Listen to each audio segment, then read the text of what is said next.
Hello and welcome. It's been a while, a good month and a half probably by the time this gets edited.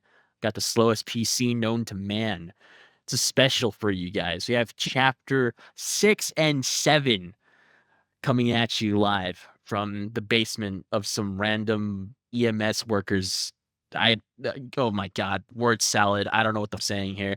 Anyways, here's your host Enclave here. I'm joined with Afterglow. Rest in peace, Wolfie. Never seen again after chapter 1. I guess the story was that bad that if.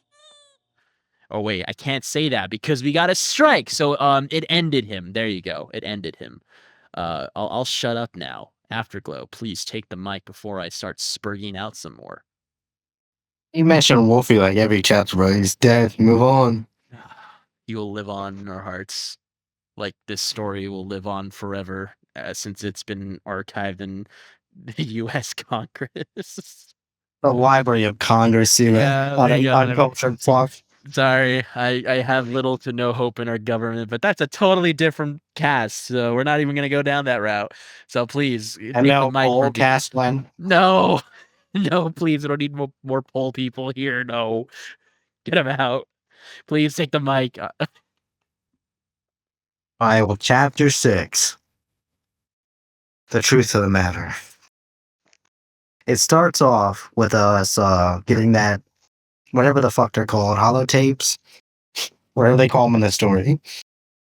And the one that started from the last chapter. And it's Scootaloo talking about a stable.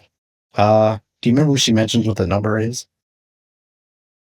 I believe he tells about the stable that they were currently in. It's more of like a general message in a way. It doesn't refer to any number. It's a general message that she was recording for all the stables. Default message, right? And Yes. this is the first time we get to hear about stable tech. Which I mean, again, I think we're blowing a little early here, KCAD, because they don't become important for a while, if I remember right. Yeah, it's it gets mentioned briefly every once in a while, but like we don't have a big old lore dump for a long time about stable tech. I hate stable tech. Why do you hate stable tech, Afterglow? Please tell our 30 listeners why you hate stable tech. All right, I'm a bit confused on a little here. How old is Scootaloo when the bombs drop? Is she still a filly? Is she a teenager? I don't understand.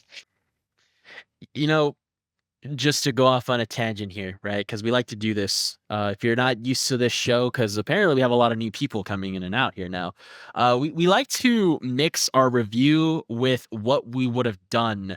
Of course, in hindsight, things are very different if you're actually there. If you were there during, the peak of the fandom, the peak of FOE, but it's just we like to try to tie as many loose ends as possible. And what Afterglow just said, like, makes total sense to me as well. Like, how old was Scootaloo? How old was Sweetie Belle? How old was Apple Bloom? Why were they put in charge? Was it just pure nepotism? Did they actually know what they were doing for their jobs? Like, these are just questions that I often ask myself before I go to sleep because I have insomnia. So I'm on your side there too. Even though I try to look at this story as unbiased as possible because it is one of my favorite stories, but it's more for nostalgia's sake than the actual quality and also what the story did for the fandom as well as the sub fandom that came from it.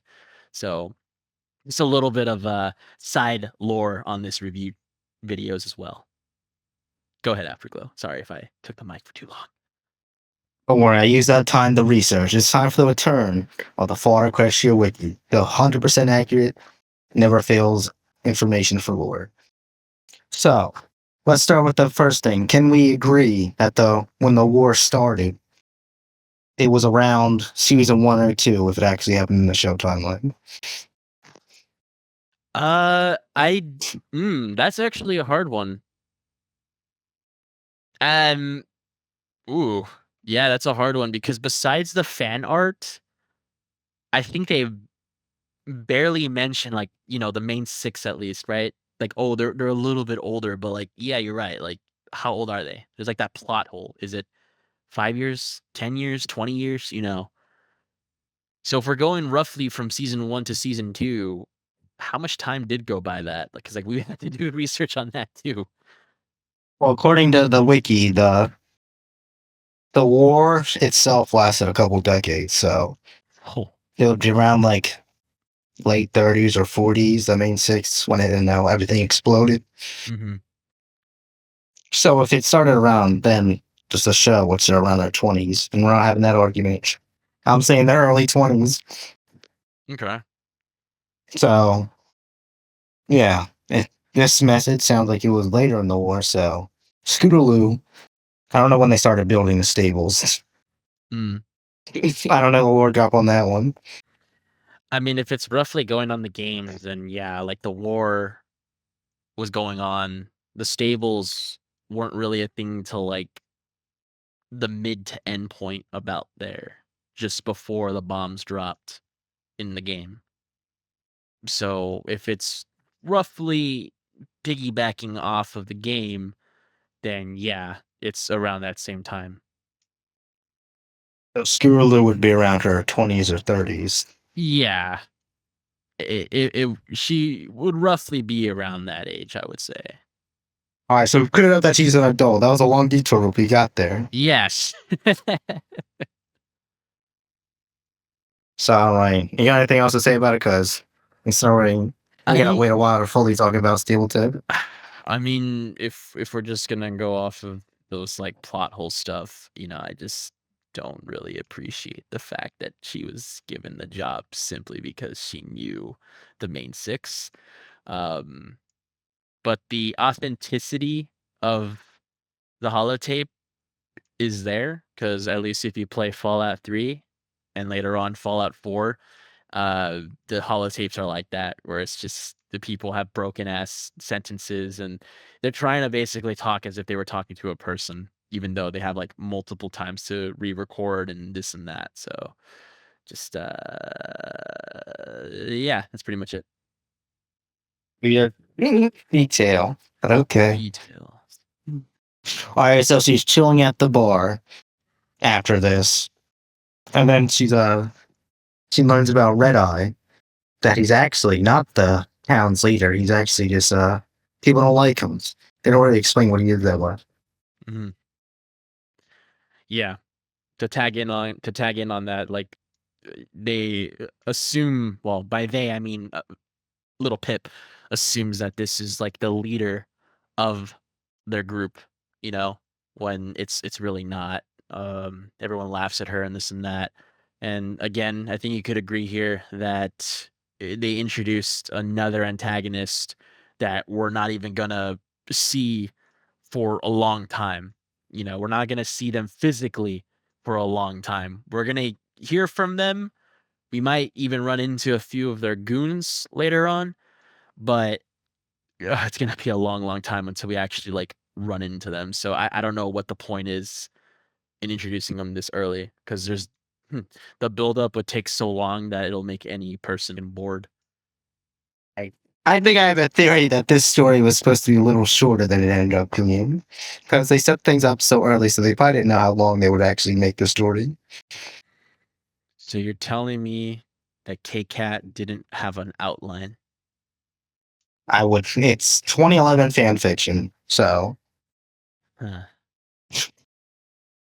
I mean, again, it's all in hindsight because you know we have those tools. You know, I'm sure you've taken the most basic of writing classes, whether in junior high or in high school, and that's just something they always like teach you. You know, so for for any of you out there that wants to be an inspiring writer, I will highly suggest to you to create an outline for your story and to roughly have an idea for each chapter so you don't run into this and you know you don't drag out chapters, you don't have really short chapters or this or that. Like it's just it tries to balance everything out. I don't know if you want to add any like technical skills too, Cozy, like anything you would mention for any writers out there. yeah, just basically the same thing. Because proofread again, so you don't say feet instead of who's. Man, I sure do love feet. Okay. Edit that out.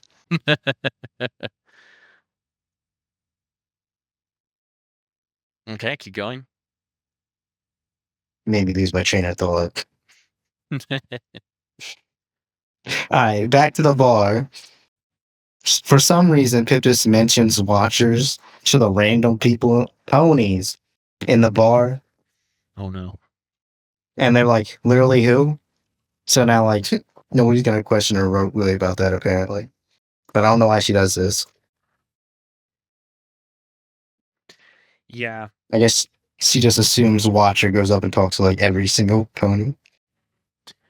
It just bugs me because the way she mentions, because I believe she mentions him to Calamity, and instead of like trying to go into detail, because Watcher's watching over them, you would think that would tell Calamity, hey, like I do have like a ally.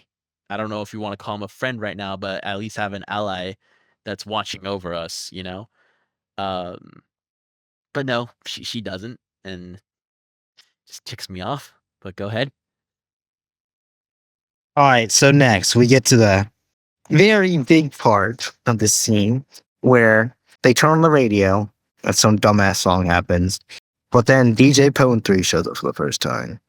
Mhm. And of course, immediately the first news message we get from her is about Little Pip and like how she helped free those slaves in Derpy.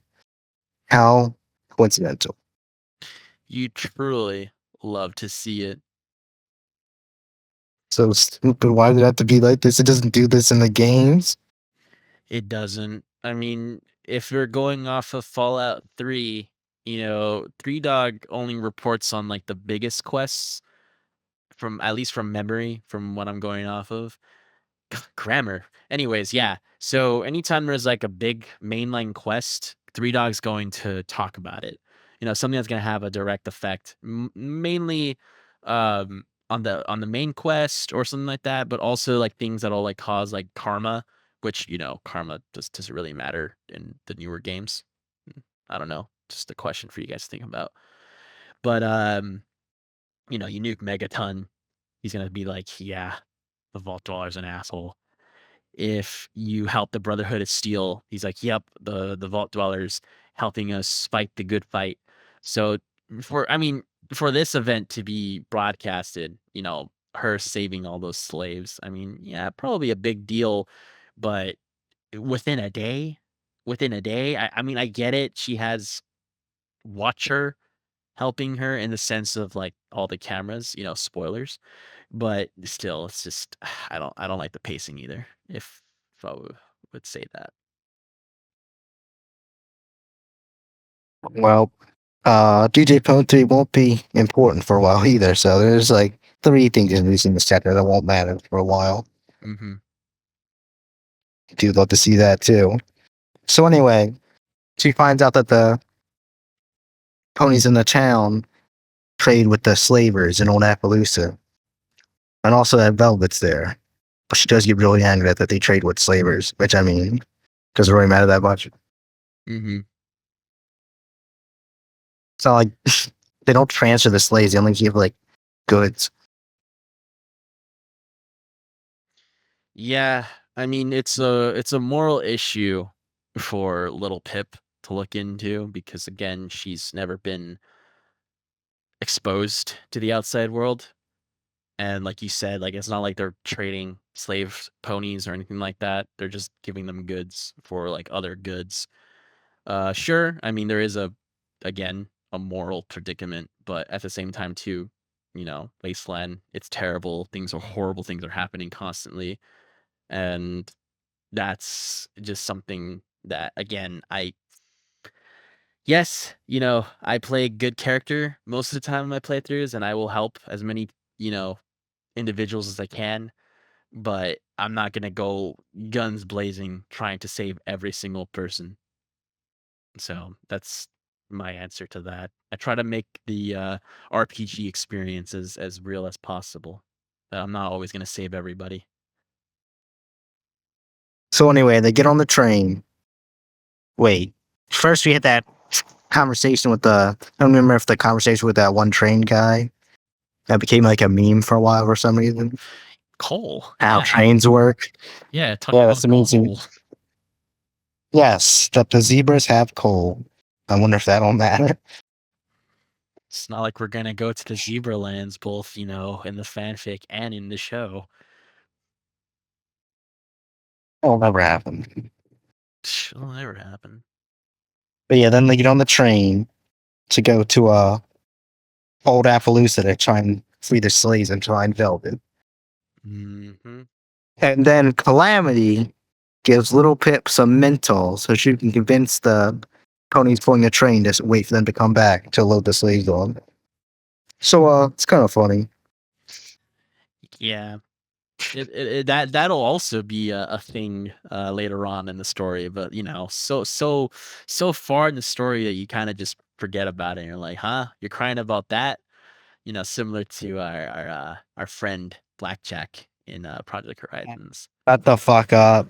It's the truth, bro. Like, oh my You're god. not even that far in. It doesn't know. I know I'm not that far in, but still, like, even in the double digit chapters, like 20s and stuff like that, it's still mentioning that stupid scene that happened in the fucking freeway. I'm just like, oh my god Oh, damn. really funny. I get it. You But got it's somebody. funny. I get it. You got somebody killed, but this is the wasteland. I love Blackjack. Mm-hmm.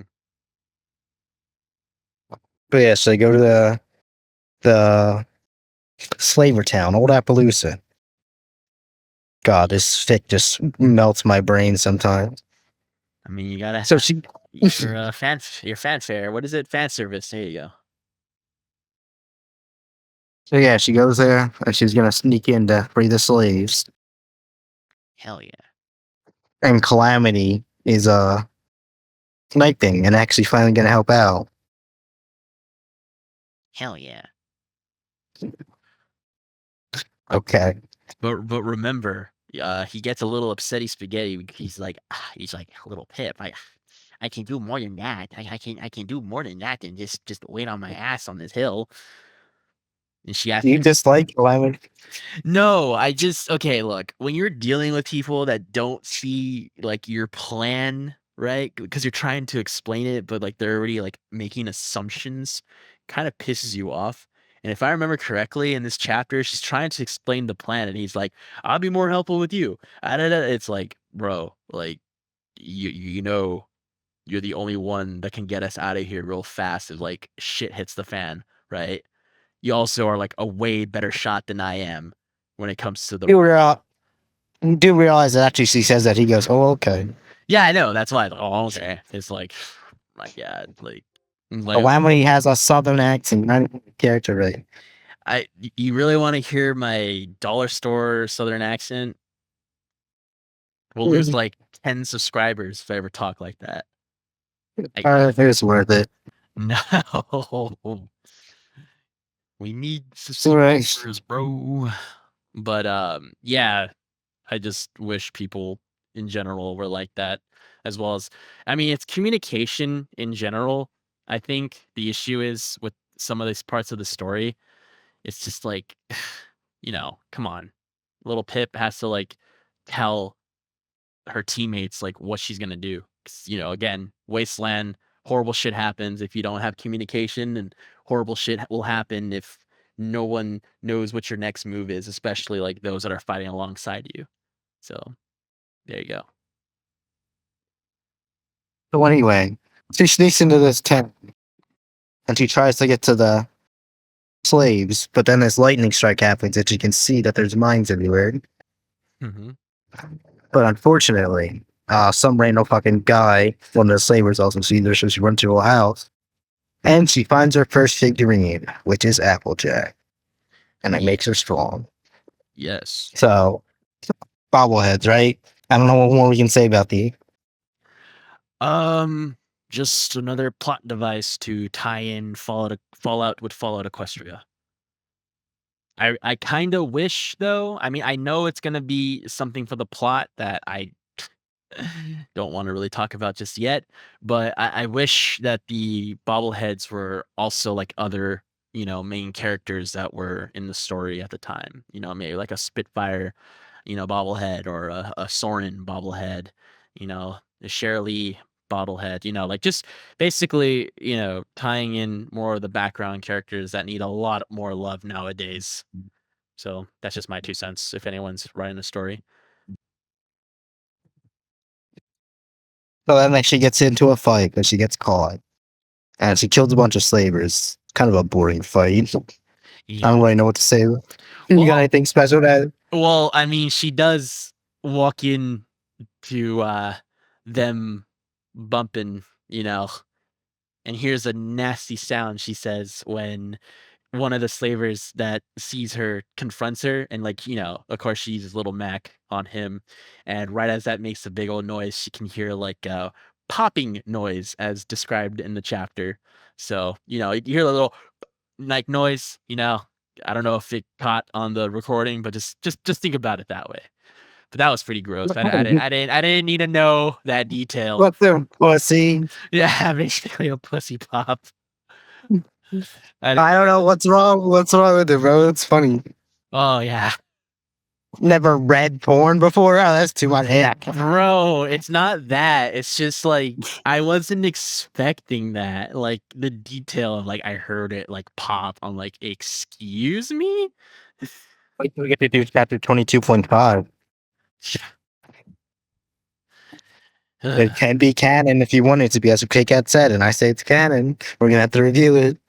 Don't know. So anyway, besides whatever the fuck that was, nothing else really happens in this fight. But at the end, she finds Velvet singing. So Yep. it's almost time.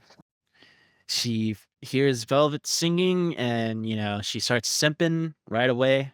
Big simping right there. And it was very funny because there's a lot of, you know, horrible shit. But of course, she gets distracted because, oh my God, Velvet, pretty Velvet, sing good. And eh, things are going to go to hell really quick, you know? So that's pretty much what ends the chapter there. Just kind of like scavenging, they find weapons. She's on her own because Calamity is just still kind of like backing her up and stuff like that. But yeah, she basically ends the chapter right there. She hears her singing from outside the barn, goes there, and then, oh my God, Velvet Remedy, oh my God, oh my, just yeah. We gotta have some order of the chaos here. The end of chapter 6. What do you think? I thought it was a pretty boring one. I mean, yeah, it was pretty short. Um, it felt like a forced sneak mission, but it really wasn't. Uh, it's like I wish in the game of Fallout there were more like suppress weapons that you can use, but there's not really much. Um, at least not till 4, I believe. Unless you're using mods, of course, but most people out there don't really use mods unless they're like really into trying to enhance their experience. It's not like most of us out there when we first got Fallout 3 or Fallout New Vegas were using a PC. I want to say out of my 10 or so friends in high school, when we first got Fallout, everyone was playing it on the Xbox. So lots of crashes and stuff like that, but it was just the base game. And then what else? Not until Fallout 4, I believe, that's when you actually get like suppressors on your weapons and stuff like that for extra sneak bonus and tax. So if you're doing the whole sneak thing, you're using melee weapons, but even then, you're not gonna be, you know, you're not gonna be taking down any enemy with 1 or 2 hits. So they're gonna make noise, alerting all the other, you know, NPCs around the area, and it just causes more and more chaos. So I like the idea, but it's just not the greatest execution. I wish there was like some type of, you know, aspect. Okay, word salad. Give me a second. Okay, there you go. So I wish that they use more sneak melee weapons, maybe even using funny ATF meme tactics for suppressing their weapons. So that would have been cool. But yeah, chapter ends. I'm still kind of meh about it. Even when I first um, listened to, oh my God, when I first heard it on the audiobook, it was just kind of, oh, okay, like we finally found Velvet Remedy. Um, and just to wrap it all up, level up, new perk, mighty telekinesis. Oh my God, level up, new perk, mighty telekinesis. Level 2. You triple the mass of what you can levitate with your unicorn magic. Effects are cumulative with mighty telekinesis 1, which is required in order to take this perk. Well, no shit, Sherlock. And I wonder what is going to be used later on to use this perk to its maximum effect. There you go. I will stop talking now. Definitely not be crazy. That thing that makes a little bit OP in chapter 7. Mm-hmm. But anyway, pretty boring chapter. Yeah. Uh, Yeah. I'll give you the honor of doing the next one because I know how much we've been waiting for this one.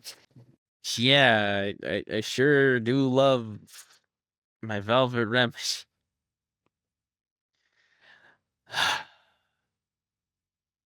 I don't understand the opening quotes. I know we haven't really mentioned them as we been going down, but this one is, they actually consider us gods, but then who can blame them? You know, it feels like this is a hit or miss for each chapter, because it's like, are you gonna reflect on that like idea or something, or you're just like saying things that are, oh, so deep, man. But yeah. So right off the bat, little Pip, and I quote, her. She was still as beautiful as ever. The first time I saw her, it had been the birthday party for the Overmare's daughter. Velvet Remedy had come in to sing her a stunning reversion of Happy Birthday. I had been painfully jealous of the filly weeks later. It's in. You've already went in depth how much we hate how much he sings, but I. It's just the simping is really annoying. Um, I don't like this, how she can just simply forget the danger she's in. The camp is already like going slowly on alert of their presence. The last thing I want to do is have like any amount of time, like, drooling over some girl, or mare in this case. So that's just kind of dumb.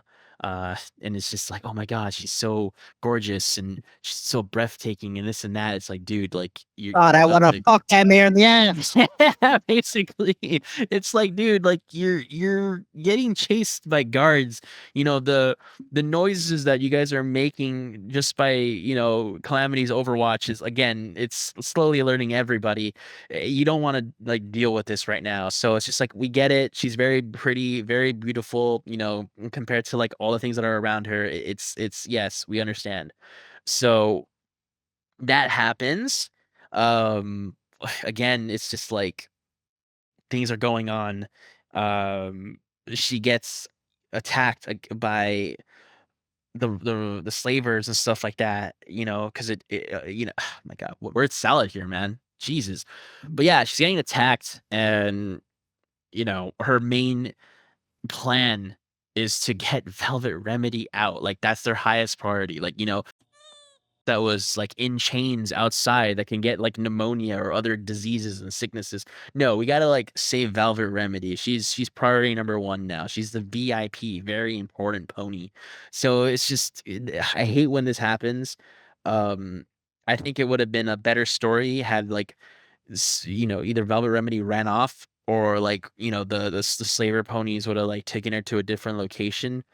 Basically like having those moments of like so close but yet so far, and like little Pip would like get pissed off, and some character development maybe. If you're going into a place with a plan, stick to the said plan.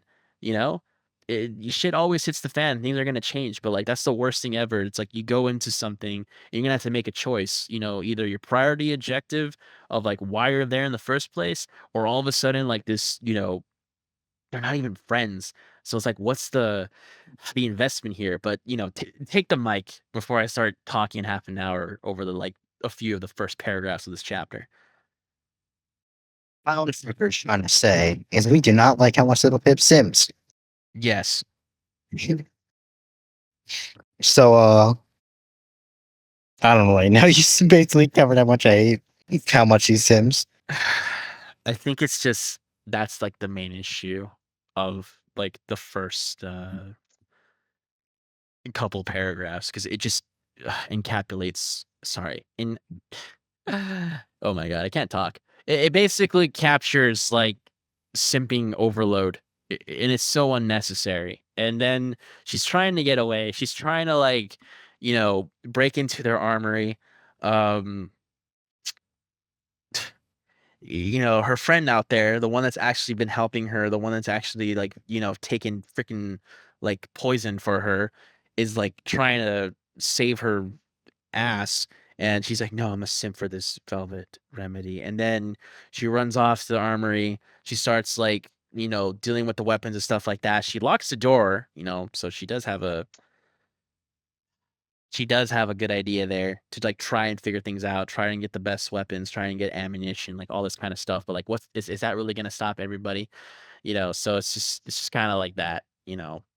So she somehow has time to go through all this while they're out there fighting, and other ponies are trying to like get in the armory and stuff like that. So that's also strange and stuff, but it is what it is. Uh and yeah, uh that happens, again, trying to create some type of sense of urgency of her like trying to work with not a lot of time. Does it work? Yeah, but it's not like the best because, in any type of movie or any type of situation where you're in a place which you're back against the wall and you have like enemies, whether if it's like zombies or, you know, some monster or just basically guards that are trying to break down the door to get to you. The thing is you're just going to grab the first thing that you can use to defend yourself. I mean, if you grab a handgun against some zombies and yeah, you're kind of, god knows how many are out there. So it's just kind of like doing the best you can with the time you have. And I feel like the way this is written, she had enough time to open several boxes of ammunition. She was able to go through cabinets and lockers and stuff like that. She says like dozens of weapons. She was able to salvage a few of them, including a needler pistol. Keep that in mind.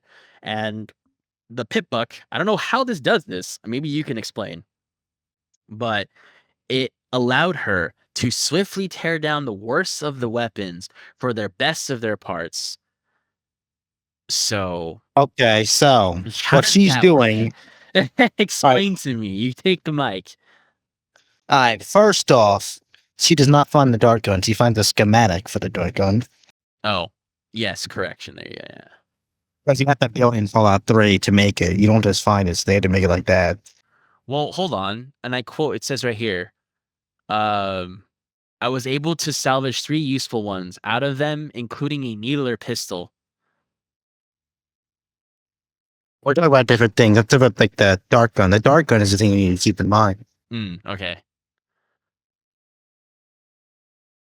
Oh yeah, well, how she does have like way too much time. She literally loses like the entire armory, top to bottom, and they still haven't gotten in. All she does is block the door with like a filing cabinet and a table. Yeah, But the way, that's why I don't like that. but the way the spell works is she opens up her pit box. She presses the R button and then she clicks on the gun that has the same slot and just like repairs it. Oh my gosh. I don't. They don't give an explanation of how it works. Just because the repair function was in Fallout 3.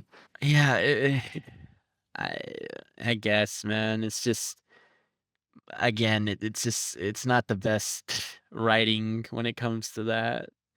You only have so much time in there. Your friends in combat, you got you got ponies and guards and everything out there, like, trying to, like, bust down the door. It's just so much is going on, and I'm just like, I don't like that kind of, like, shoddy writing, so that's just me, though. I don't know. Yeah, not only does she have time to do that, but remember she also reads to an entire terminal. Yeah, yeah, that it just feels like you're in the game at that point. Like, you close the door to, like, another section of the game entirely, so basically, like, you go into another section and, like, everything just loads away, like, loads out, like, all the enemies and, like, everything else just, like, leaves you basically, and she had all this time to be, like, scavenging and going to the terminal and, finding out again about the mutants. You could take the mic for that one. I bet you have a lot of things to say about endgame enemies appearing so early in. What do you mean? About mutants. Yeah, the alicorns. Oh yeah, that doesn't happen for a while. Yeah, no, she encounters one in this chapter. Yeah, but not till the end. Yeah, but it's just what I'm trying to say is, like, why is she facing an endgame enemy that you normally don't really encounter in any of the games if you're playing them till the end, and she's encountering him, and then, oh my god. Well, I think that's skipping too far ahead on how she encounters them and what happens after. actually, there's a lot that happens. Let me do this. Yes, please do this. I'm like going schizo right now.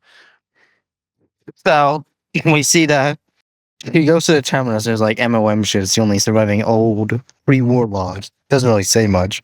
But then there's a bunch of stuff about. We learn like 7 entries about this one slaver, and it quotes makes little Pip start seething. So that was pretty funny. And then she gets fucking exploded by a missile through the door. Yeah, that's plot armor. It's pretty funny. It is pretty funny. Pretty good. But then she meets Velvet. They finally meet up, and of course, Velvet instantly starts being a cunt. So you can cover this part. Yeah, like, I don't get this at all. Like, okay, you say you want to, like, better the wasteland and this and that, and then you end up with, like, the one of the worst groups in the wasteland, like those that go out of their way to enslave, like, the ponies and stuff like that, and, like, be horrible individuals. It's like, why? Like, why do you think out of every group that you could have gone out there and supported, this was the first group that you went to? Like, you could have ended at like some trader town or something, that encounters a lot of travelers and stuff. And, like, I get it, you're trying to be good, you're trying to be helpful, but what pisses me off, and I guess is more towards, like, the later chapters, is like she's willing to sacrifice the safety of her friends for anyone else. So yeah, that just rubs me the wrong way.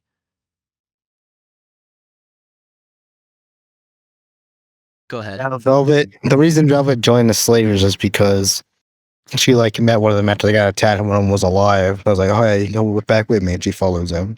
So that's how she ends up with him. Yeah, no, I don't give a crap, man. It's a really like she gets mad at Little Pip for killing the slavers. Yeah, I think she even, like, admits, like, "Oh, yeah, they're, like, bad, but, what you did is worse because you're killing them." It's like, "Excuse me? Excuse me?" And of course, instead of fighting back and being like, "Hey, Velvet, you're like, stupid for even thinking that, like, you have the moral high ground here." She's like, "Oh, okay." Like, kinda like that type of attitude. I'm already sick of it because I already know this is gonna be, like, a pattern for, like, the next couple of chapters. Lead this character's a main character. No. We get to deal through the entire story. No. Please don't. I rather do Project Horizons at this point. We didn't have to deal with P21. Oh, man. I'm so sorry. Okay, like, I know okay, Wubway, I love you, bro. I know you listen to a lot of these recordings, but you had to explain to me why you enjoy P21 as a character, because I'm sorry, like, I just see parts of Valve Remedy that I do not like in P21, especially like the fact that he doesn't protect his friends. You know, oh, if it's a mare, he'll go balls to the wall and like destroy her, demolish her because you know he has some issues. Which again, I don't blame him because it's kind of on what he went through. But Yeah, I love Blackjack. It was so big if he yeah. did that. Yeah, I'm just saying, like, it's just explain to me why you like him when he also puts his friends in danger. You like, you know, the actual characters that risk their lives to protect him and to like, you know, help him as much as he possibly can. I mean, can't speak for the rest of like what happens later on from, you know, what I heard rather. But yeah, it's just Velvet Remedy just rubs me the wrong way and it's just go ahead. I do not. Who do you think is worse, P21 or Velvet Remedy? Well, to be fair, I haven't finished Project Horizons yet, I but assure you, P21 only gets worse. he only gets worse. Damn, Yes. this is kind of a hard one then because I don't again, the thing is why I don't equally like them is because they risk their friends' lives constantly because of oh, like we shouldn't be like, you know, fighting these raiders like we should try diplomacy and like the same thing with P21 is like no, Blackjack, I'm not going to harm another male. Like it's like, bro, you really think they're gonna like say, "Oh, thank you. You didn't like, you know, shoot at us while we were fighting your other friends, but we're gonna like totally do horrible things to you because you know we're raiders." And it's just like, bro, like stop. Mhm. I Didn't I answer the question. I don't know, man. It's just it's hard. It's really hard to think here because I haven't finished. I have yet to finish Project Horizons, and I want to like give the fairest like Well, judgment I possibly you can. better get further in Project Horizon so we get done with this Oh yeah, project. no, I listen to Project Horizons a lot at my job when I'm off, so got plenty of time to do that. So anyway, she's like, that was like, oh, but I heal the slaves too, so I'm keeping them alive. I was so they could be sold into slaves and they'd probably die later. How nice. Yeah, yeah, that's just yeah, I don't know the logic of that one either. So yeah, then Little Pip's like, yeah, whatever, bitch. Let me just help free these slaves. And she's like, all right. So at least she does try and help free them. Yeah, yeah, that is true. It's not all bad, just 90%. She has her moments. She has her moments, and she tries to protect the children because are we gonna start talking about like the part where they meet an endgame enemy yet? Good old Alicorn. Yeah, like, at least she does do that. She, like, puts them in that protection bubble, like, you know, little Pip, though, because like, she didn't make it in time, but, like, you know, just, she does protect the children's she does protect the children, so that's a good thing, you know, and, like, she sees other horrible shit that the slavers did, and she still kind of again, it kinda pisses me off that she still excuses their behavior. Man, what a Yeah. chapter. But yeah. But yeah, that's really all I have to say before I go like on a freaking tangent on like why I don't like Velvet Remedy. It's just to meet a character like this, you can only hope that, huh? Like, is there a possibility that later on they're gonna like have this redemption, they're gonna like change or this and that? But I can assure you, ladies and gentlemen, she only gets worse. She only gets worse. They're gonna be so funny. But yeah, what about the Alicorn? The alicorn part, like I said before, like it upset me because I get what they're trying to do. They're trying to like mimic um the super mutants, and I didn't like that. I get that they're more intelligent because basically what she what the Alicorn here, right? They're trying to do is they're trying to be like the super mutants of Fallout 1 because the super mutants of Fallout 1 are vastly more intelligent.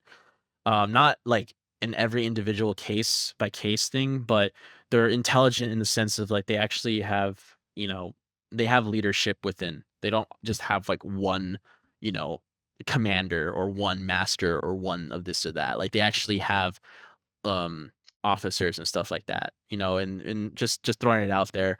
um Lou, they call him Lou, and that's what Red Eye, I guess, was supposed to be based off of. But like if you play the original Fallout 1, that's what like the mutant has. He has one red eye. So I don't know if they were trying to like, do that, but I would have appreciated it more if they would have just kept them as like a type of like super mutant or something like that, because it's just more faithful to the source material. Um, but no, I don't like it, and then I don't like what the little dirty trick that they're gonna do later on for the alicorns. So I don't know if you want to mention it now, but maybe later. But yeah, it's just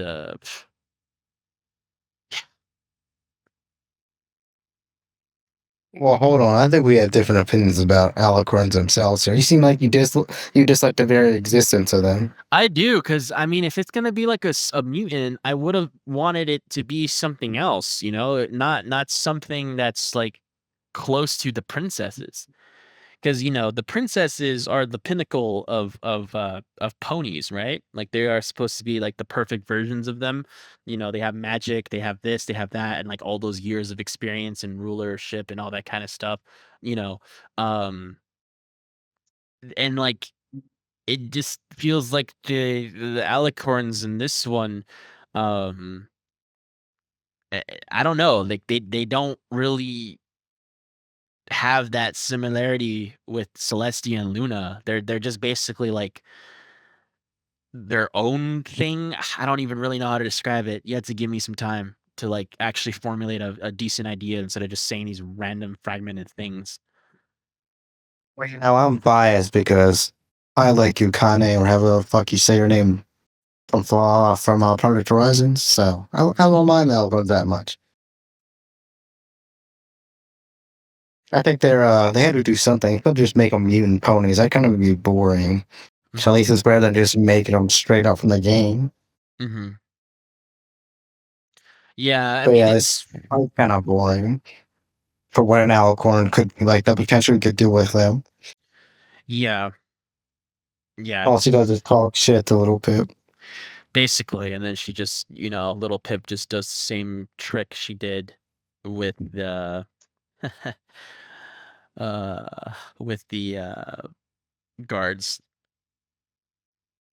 Yeah, she got the fucking train car on her, which is also a meme. Yeah. But also, I think we need to make an amendment to our previous video. What's up?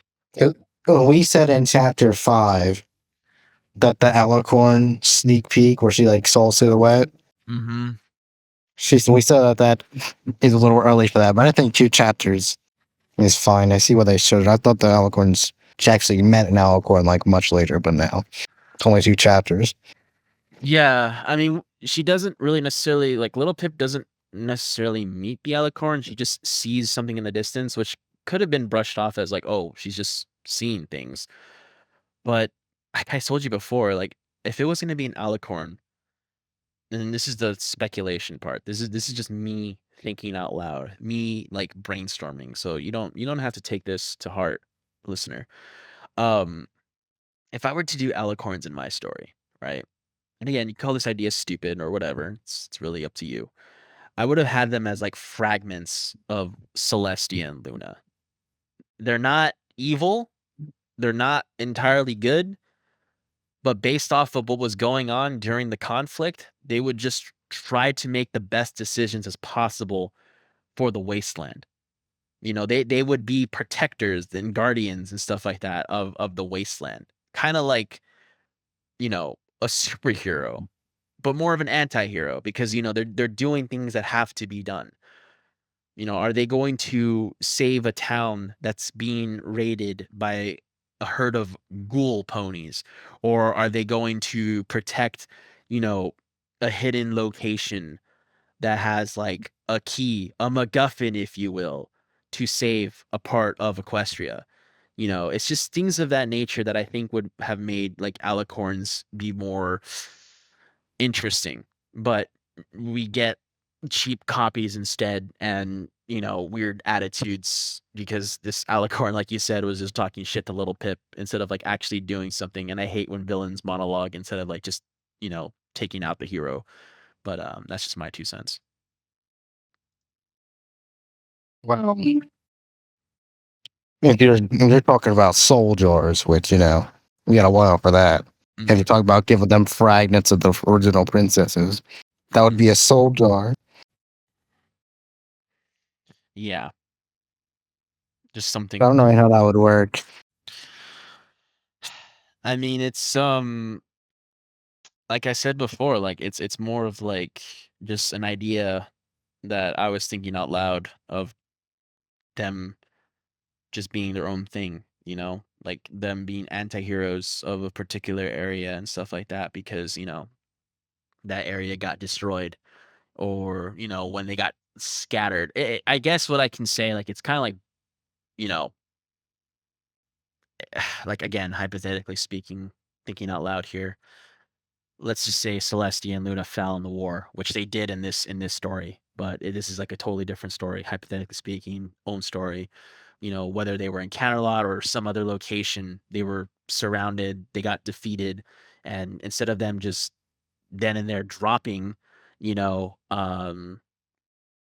just them just dropping there, uh, it's more of like they get scattered, like their bodies just break, their souls get scattered, and like over time, those fragments they meet each other and they become a part of an alicorn, you know. And if you get them all together, basically like a Captain Planet thing, they can probably become Celestia or Luna later on in the story, or some type of other entity or whatever. I don't know. I'm just throwing shit out there. Yeah.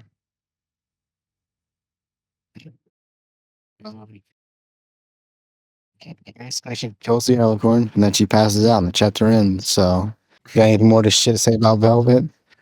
Oh wait, yeah, Velvet also gets shot a couple times, which was very nice to see. Yeah.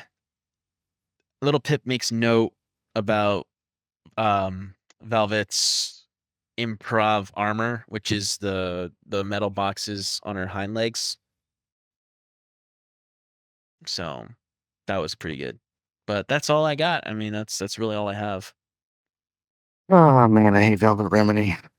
Yeah, we're gonna have more to talk about later on, but I think it's gonna be mixed with the poor writing, poor pacing, and just awkwardness of the later on chapters.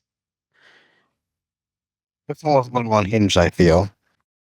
I was a bit unhinged this episode because I have like a million things going on and I'm getting phone calls from God knows who, so this is not helpful. And it's not the blackjack. Oh my god. It's not her. Blackjack's not calling you at 3 a.m. Because knowing Blackjack, she's knocked out by 3 a.m. I love that little alcoholic. Insert image of little Pip in a cage and like that one pony's like, finally, a poorly written character right where she belongs. And then Blackjack comes from behind. He's like, what the hell is that? Oh, You know the image I'm talking about, right? no. Oh, I have to look for it. It's not word for word, but it's basically that where it's just she gets I think it is Twilight. She puts little Pip in a cage and she's like, there, just where poorly written characters belong. And then she like you just see Blackjack on her hind legs, like just with the schizo face, and he's like, what the hell is that? Blackjack you're talking about. Yeah. I mean, she's a slightly more interesting character than little Pip, but that's all I'll say. That about covers it. Mhm. Another two down, like what, 30 more so to go? We're on even like a quarter of the way. We're not. I mean, we've been doing like 2 chapters recently. Yeah, there's about mm, there's 45 chapters, and then we can probably do the epilogue and afterworld or afterword. Jeez, I can't even read. Together. So, I mean, 22.5. yo, no, please. We're doing it. It's official. I've already said it. Official. I'll call us cowards. Yeah, I mean, we'll probably finish this quicker than we think. Maybe we'll be done. For sure, we're not finishing it by this year, but we'll more than likely be done by I would estimate by like either end of summer. Yeah, And then end we of get to summer. do Project Horizons. That's gonna take a minimum of like a year and a half to 2, because there is Hopefully, actually I'd say at least two. I'd have to reread some of it, bro. You understand? I'm not even done with it yet. I'm only like a little over halfway.